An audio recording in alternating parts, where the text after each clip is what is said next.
Leibstandarte SS Adolf Hitler spent the remainder of 1942 refitting as a Panzer Grenadier Division. Thanks to the efforts of Himmler, along with SS Obergruppenführer Paul Hauser, the SS Panzer Corps commander, the 3 SS Panzer Grenadier Divisions, SS Panzer Grenadier Division Leibstandarte SS Adolf Hitler, Das Reich and Totenkopf, were to be formed with a full regiment of tanks rather than only a battalion. This meant that the SS Panzer Grenadier Divisions were full-strength panzer divisions in all but name. The collapse of the front around Stalingrad and the encirclement of the 6th Army created a threat to Field Marshal Erich von Manstein's Army Group Don. Manstein requested reinforcements to halt the Soviet attack near Kharkov. The SS Panzer Corps was then ordered east to join Manstein's forces. Arriving at the front in late January 1943, the Leibstandarte SS Adolf Hitler was engaged in fighting in and around Kharkov as a part of Hauser's SS Panzer Corps. Hauser's decision allowed these elite German formations to escape intact. While the battle raged over control of Kharkov in the north, the 1st Panzer Army on the southern segment of the Eastern Front was also engaged in bitter fighting around the upper Donets River to cover the 4th Panzer Army's move to the northwest of Stalino. Once the 4th Panzer Army was in place, Manstein would use it to launch the decisive counterattack he had planned. The counterattack was expected to cut off Red Army forces that had pushed their way to the Dnieper River. The 4th Panzer Army reached its designated positions on February 10th, while the SS Panzer Corps that had withdrawn from Kharkov massed around Krasnograd. Their 3rd Division, the Totenkopf Division, was also about to arrive. Manstein planned to use the SS Panzer Corps and the 48th Corps of the 4th Panzer Army to attack in the northwest and southeast directions. The objective was to cut off and destroy Red Army forces pushing towards the northwest. Once this objective had been met, the SS Panzer Corps and the 48th Panzer Corps would join the 40th Corps of the 1st Panzer Army in mounting a joint offensive towards Kharkov in the north. Under this plan, the SS Panzer Corps would strike southwest from Krasnograd with the Das Reich Division and Totenkopf Division. The LSSAH Division would fight to contain the Red Army's breakthrough point.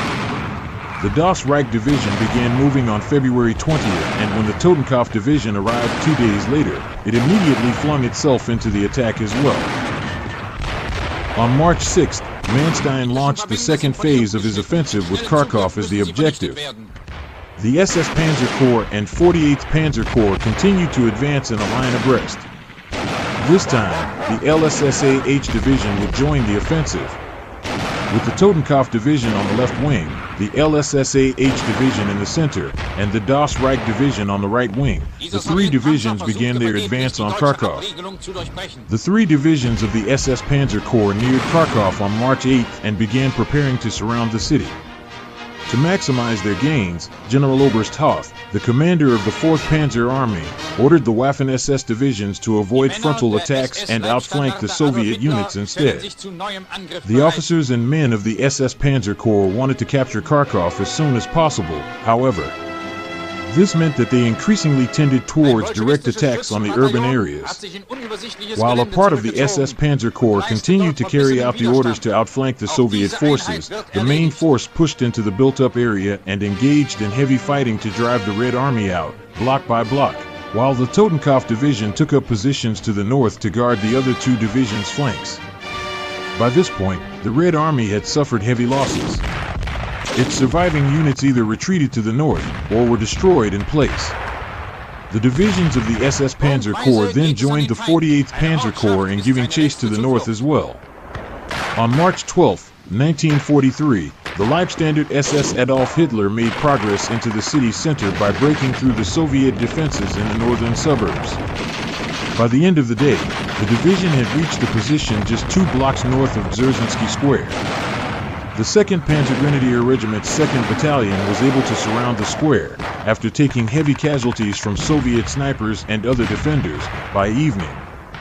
When taken, the square was renamed Platz der Leibstandarte. Despite the declaration that the city had fallen, fighting continued on the 15th and the 16th of March, as German units cleared the remnants of resistance in the Tractor Works factory complex, in the southern outskirts of the city. The city was taken on March 17th. The division was pulled back to rest and refit. Division Commander Sepp Dietrich was promoted to form a new corps, the 1st SS Panzer Corps Leibstandarte, and the Leibstandarte SS Adolf Hitler was to supply all the senior officers for the new headquarters. At the same time, a new SS division would be formed from members of the Hitler Youth, and the Leibstandarte SS Adolf Hitler would supply all of the regimental, battalion, and most of the company commanders. The situation in southern Russia was very unfavorable to the Germans. Apart from the siege of Stalingrad, Army Group Don to the south of Army Group B was having trouble resisting the Red Army's assaults because too many sections of the front were held by unreliable Axis allies. The entire Axis battlefront was in danger of disintegrating.